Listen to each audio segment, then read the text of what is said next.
Hey, tailgaters! Ross of the Pigskin Tales podcast here. The buzz of summer and the anticipation of the college football season is in the air.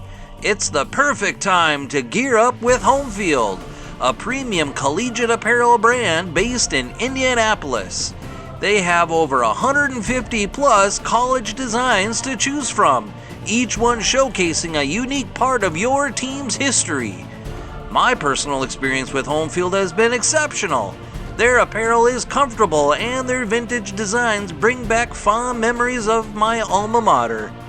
So as the excitement for the upcoming college football season builds, make sure to visit Home Field's website at homefieldapparel.com. Get ready today for the upcoming season and represent our favorite teams in style with Home Field. Again, that's homefieldapparel.com. In the entire history of the NBA, there have been between 4,700 and 4,800 players who have logged at least 1 minute of regular season action. That is less than 5,000 people who have ever played in an official NBA game. Here at Basketball History 101, we focus on the history of the game and some of the greatest players of all time. Today, we are going to do things a little differently. We are going to focus our attention on one of those regular players. Today's story is on a guy who played 12 seasons in the NBA and averaged only 4 points per game for his entire career. This is the story of Paul Mokeski, and this is Basketball History 101.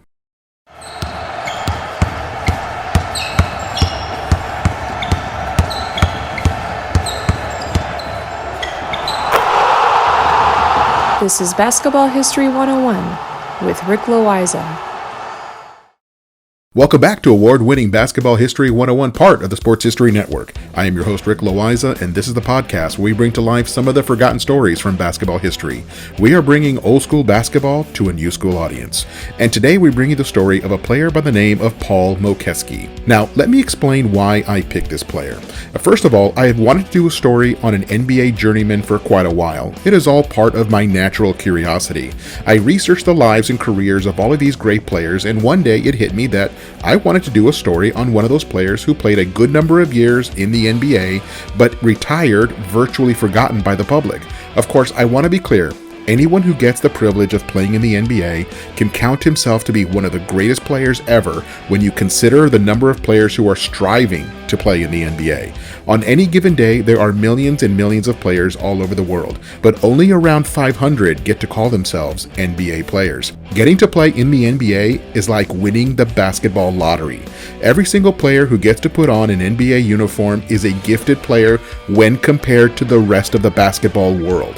Unfortunately, when most people look at NBA players, they tend to compare them to each other, and that is natural. I do the same thing all the time on this show. Every time that I say that someone was one of the greatest players of all time, I am making a direct comparison to all of the other NBA players who came along before him. So what brought me to Paul Mokeski in particular? When I was a kid in the 1980s and just getting into NBA basketball, I was watching an Eastern Conference game between the Milwaukee Bucks and the Cleveland Cavaliers. The year was around 1988 or 1989. The game was in Milwaukee because I clearly remember the way the court was designed at the old Mecca Arena in Milwaukee. They had these trapezoid shapes on either side of the lane, so it always stood out to me as one of the more interesting floor designs in the NBA of the 1980s. I also thought that the name Mecca was a tribute to the Middle Eastern population of Milwaukee. It turns out that the Mecca was an acronym. It stood for the Milwaukee Exposition Convention Center and Arena. Anyway, there was a foul called during the game and each team took the opportunity to sub out some players. For Milwaukee, the player checking into the game looked like an office drone. It was as if he had been chained to his cubicle for the last 30 years. His skin looked like it had never seen the sun. He wore his hair in a Brady Bunch style perm. He wore a sweatband on each wrist, which I thought was weird because he didn't look like he played that much. He also wore a wispy mustache that looked like he had never shaved his upper lip in his entire life. His shoulders were hunched like a guy who had spent most of his waking hours hunched over a computer. He also wore a thick knee brace. The man just looked out of place. He looked like one of those older dudes that you find playing in a pickup game at the local YMCA. He did not look like an NBA player at all, except for one thing. He was 7 feet tall, and in the 1980s, that came at a premium. I read an article in Sports Illustrated from 1985 that said that the NBA had 19 7-footers in the league, and they defined 7-footer as anyone who was 6'11" or taller. There were 19 7-footers for 23 teams that existed at the time. That was nearly one 7-footer for every team in the league. And back in the 1980s, big men were the most valued player in the league. At that point in the league's history, a full 70% of all of the league MVP awards had gone to players who played the center position. Today, in 2023, there are over 70 players in the league that are 6'11" or taller. That is almost 2.5 for each team in the league. Now teams can be choosy. Just being 7 feet tall is not enough. Today, a player needs to be 7 feet tall and actually have the skill worthy of an NBA contract. But there he was, Paul Mokeski. He often subbed in for Randy Brewer, the regular starter for the Bucks in the mid to late 1980s. He was not fast. He only averaged 4 points per game for his career, as I mentioned in the intro, but he could guard the paint and get his hands up to force a smaller player to change his shot or look for the pass. He rarely played more than 14 minutes per game, but he gave all that he had for all of those 14 minutes. He took the game seriously, and he worked at it as hard as anyone else in the NBA. I will never criticize his effort as a player. He squeezed every ounce of potential out of himself for the sake of the teams that he played on. Now, this is a good place to take a break, and I'll be right back with more on Paul Mokeski.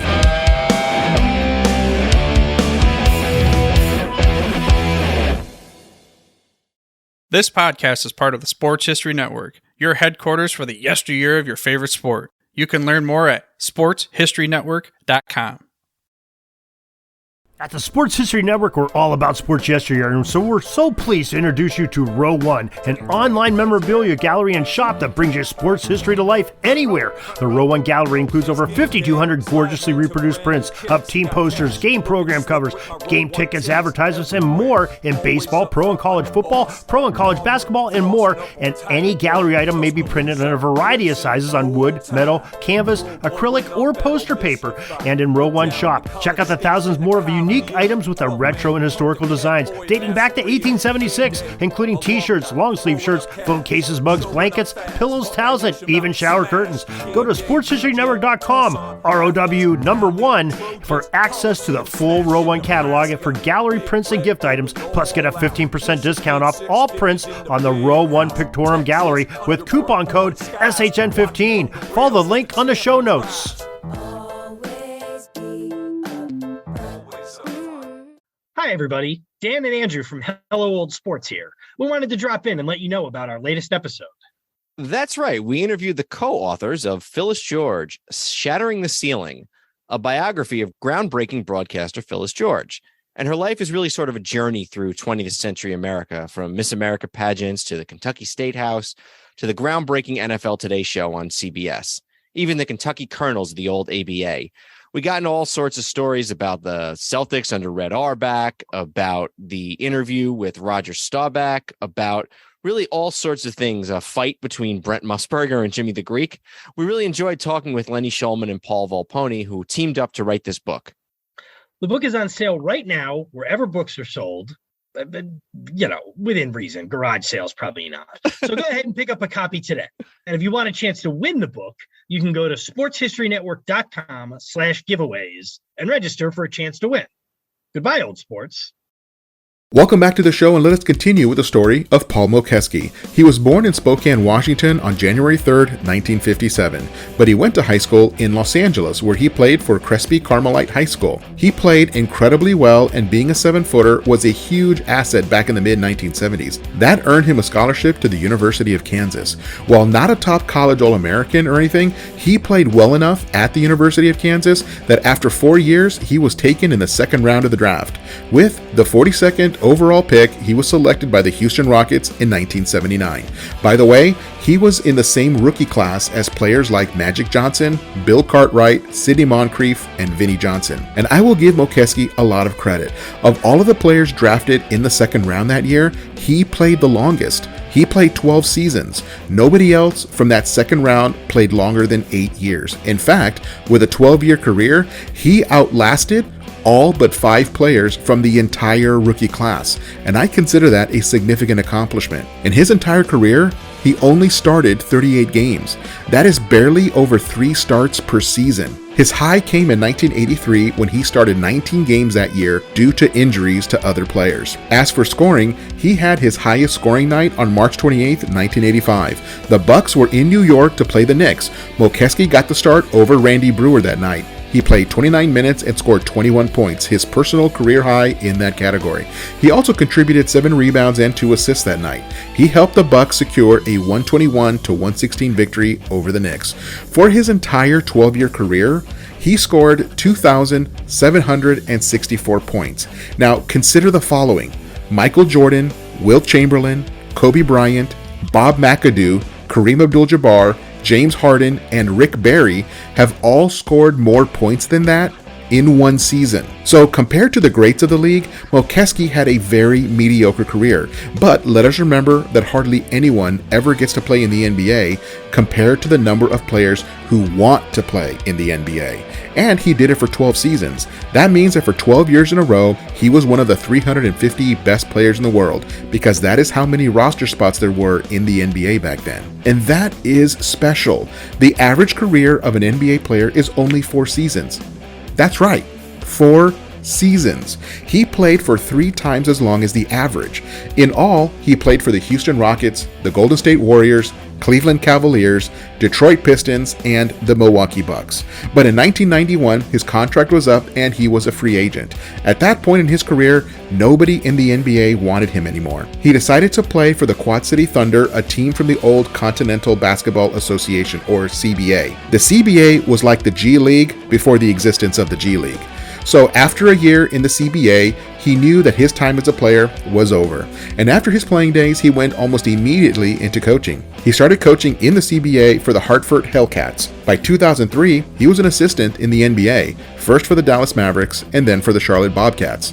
And then he coached in the G League for the Rio Grande Valley Vipers, and then the Reno Bighorns. After that, he moved to Canada, where he coached the Moncton Miracles. He then finished his coaching career with the Nevada Desert Dogs from a small league called the North American Premier Basketball. That took him to the year 2018, where he retired from basketball for good at the age of 62. And he is still with us and comfortably retired. Mokeski is one of those players who had a great career by any reasonable standard. Only around 2.5% of NBA players go to the Hall of Fame, and just under 8% even go to one All-Star game. That means that most of the players that come through the NBA are players like Mokeski. They carve out their niche, contribute to a team for a number of years, and hang on to have a decent career. And that is worth acknowledging. The average NBA player only plays for 3.5 years before they are out of the league for one reason or another. For his entire career, Mokeski played in 694 games. That puts him in the top 13% of all NBA players in all-time career games played. Nobody does that by accident. Paul Mokeski represents all of those players who are not household names, that do not have their own signature shoe line, that do not get to be in commercials or have endorsement contracts, that do not get into the NBA's top 10 highlights of the night, or in any of those YouTube compilation videos. Mokeski is the kind of guy who brought his lunch pail and hard hat with him every single day. He is the kind of guy that comes in and puts in the work just like the superstars do, but they do not get the public recognition. Well, here at Basketball History 101, we want to take an episode and acknowledge all of those players who spend time grinding in the NBA to stay in the league and contribute to a team and hopefully still win a championship. Every team has role players, and when they win a championship, those role players get the exact same ring as the superstars. While Mokeski never did win a championship, he was that kind of player. So the next time you watch an NBA game, keep an eye out on those role players that come off the bench to give their teams a spark. Even though you may not know their name, they are still one of the very few that can call themselves an NBA player. Well, that is it for today. Join us next week when we share the story of the history of the National Invitation Tournament, or NIT. We're going to take it back to college. At one time, it was the most prestigious college-level basketball tournament around. That's next time on Basketball History 101, part of the Sports History Network, the headquarters of Sports Yesteryear. Go to sportshistorynetwork.com to find out more about this and other sports history podcasts. If you like what you hear, please hit that subscribe button wherever you get your podcasts. And check out our page on Facebook. It's called Basketball History 101 Podcast. There you will find shorter historical posts as well as comments and discussion starters on today's game. I'll also announce there when new episodes come out. I want to thank my producer and editor, Jacob Loayza. Join us each week as we continue to mine the history of basketball for more great stories from the past. Take care, and see you soon.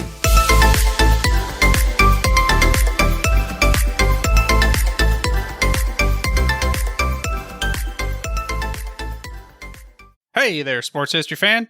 Hope you enjoyed another nostalgic episode here on the Sports History Network. By now, you've heard us rave about two books, The Golf Round I'll Never Forget and NBA 75, The Definitive History. Have you snagged your copies yet? If so, well, we applaud you for great taste. But if you haven't, well, listen up, because our generous partners over at Firefly Books are giving away a free copy of each book to one of our dedicated fans. To enter the giveaway for your chance at winning one of these awesome books, head over to sportshistorynetwork.com/giveaways. Again, that's sportshistorynetwork.com/giveaways. Good luck, and remember, you can come back daily to earn more entries.